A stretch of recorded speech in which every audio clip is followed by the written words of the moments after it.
Hey everybody, it's Suzanne from SuzanneEvans.org, and I want to talk to you today about POV. All right, so what's POV? Point of view. A lot of you are putting out e-zines, you've got your websites up, you're doing video, and it's a lot of the same. And while it might be interesting to you, especially if you're a startup, to kind of model other people, what happens is you get lost in a big sea of loud, noisy nothing.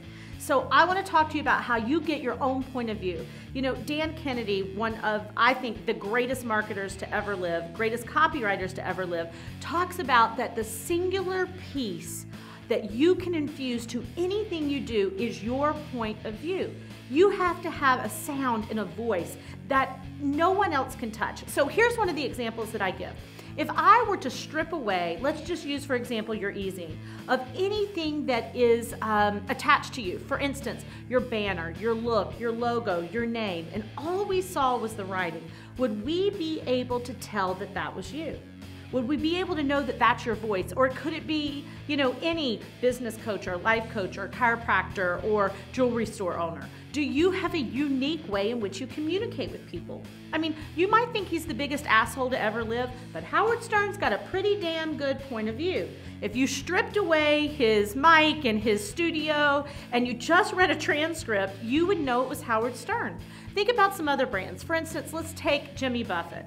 You know that he's going to talk about no shoes, no shirt. You know there's going to be a specific look and feel to everything that he does. Grateful Dead. I mean, we could go on and on and on.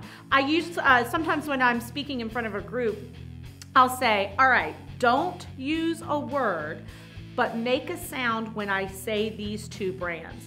And then I'll say Apple and I'll say Dell. There's a feeling about those.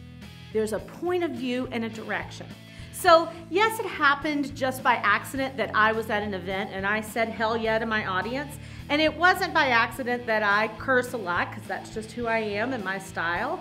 And I've got kind of a, you know, no BS, kick your ass kind of point of view. But when you read that, you know it's me. And that's one of the things I get emailed into my team all the time is they'll say, I landed on your site and oh my gosh, this is really you. So you've got to think about, how do you present yourself in a networking event? How do you present yourself in a workshop setting or an event? How am I presenting myself in my e-zine? And how does that carry over to my video? How does that carry over to everything I'm putting out? So I want you to take a second and I want you to say, what is my point of view? What's my angle? And this I can promise you, if you are not pissing a few people off, if you are not separating the people that love you from the people that hate you, you don't have a point of view, you just have a voice in a sea of voices. So what's your stand?